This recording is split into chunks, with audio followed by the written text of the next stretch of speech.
नमस्कार दोस्तों, आज मैं आपको नाग पंचमी की कहानी सुनाने जा रही हूँ। प्रेम से बोलिए नाग देवता की जय हो, भोलेनाथ की जय हो, पार्वती माता की जय हो। प्राचीन काल की बात है। एक नगर में एक सेठ जी रहते थे। उनके 7 पुत्र थे और 7 पुत्रों का विवाह हो चुका था। सेठ के 7 बहुओं में सबसे छोटी बहू सबसे ज्यादा सुंदर, सुशील और संस्कारिक थी।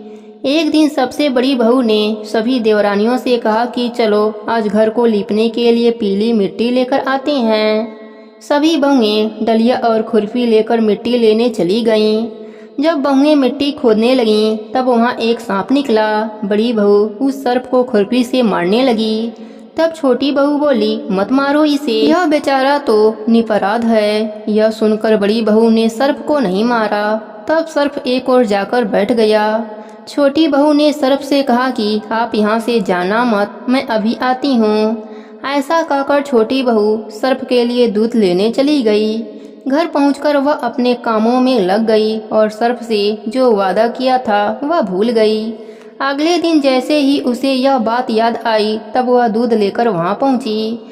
तब उसने देखा सर्प तो वहीं बैठा था। वह सर्प से बोली, भैया मुझे माफ कर दो, मैं अपने घर के कामों में आपको दूध पिलाना भूल गई।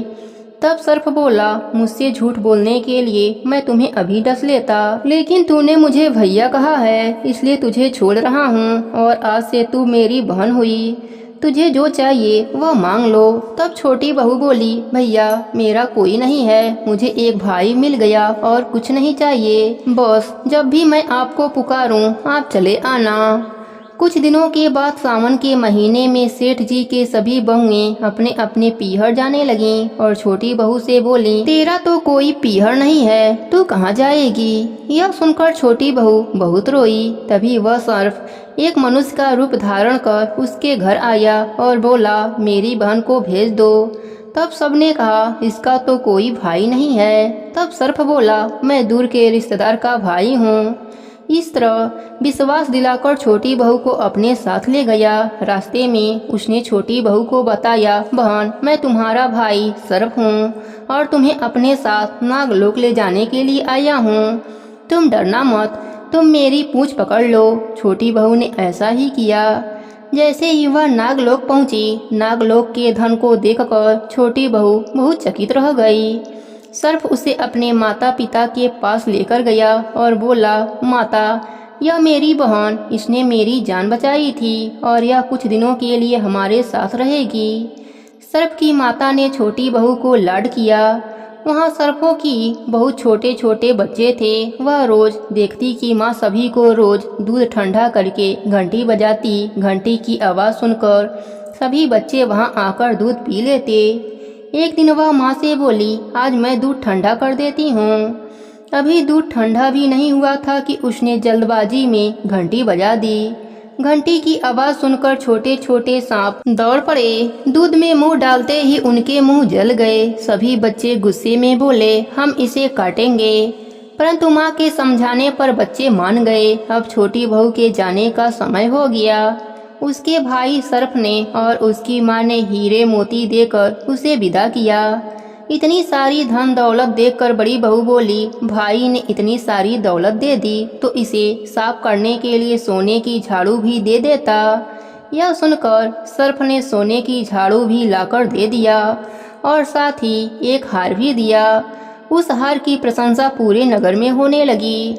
जब बात नगर की रानी ने सुनी तो उसको पाने की इच्छा राजा को बताई। राजा ने तुरंत अपने सैनिकों को वह हार लेने के लिए भेज दिया। राजा के डर से सेठ जी छोटी बहू का हार सैनिकों को दे दिया। इस बात से छोटी बहू बहुत दुखी हुई और अपने भाई सर्प को सारी बात बताई। सर्प बोला, तुम दुखी मत होना, राजा वह हार लौटा देगा। रानी ने जैसे ही वह हार पहना वह हार सर्प बन गया। रानी ने डर कर वह हार फेंक दिया। यह देखकर राजा ने छोटी बहू को बुलवाया। राजा ने छोटी बहू से पूछा, तुमने यह जादू कैसे किया है। छोटी बहू बोली, राजन मुझे क्षमा कीजिए, यह हार ऐसा वैसा नहीं है, यह हार मुझे मेरे भाई ने दिया है। तभी वह सर्पनाग वहाँ प्रकट हो गए। नागदेव बोले, यह मेरी बहन और मैंने इसे यह हार दिया था। यह देखकर सभी लोगों ने नाग देवता को प्रणाम किया, क्योंकि उस दिन सावन पंचमी की तिथि थी। तभी से उसी दिन से नाग पंचमी का त्योहार मनाया जाने लगा। हे नाग देवता, जैसे आपने छोटी बहू पर अपनी कृपा करी, वैसे ही अपने सभी भक्तों पर अपनी कृपा बनाए रखना। प्रेम से बोलिए नाग देवता की जय हो, भोलेनाथ की जय हो।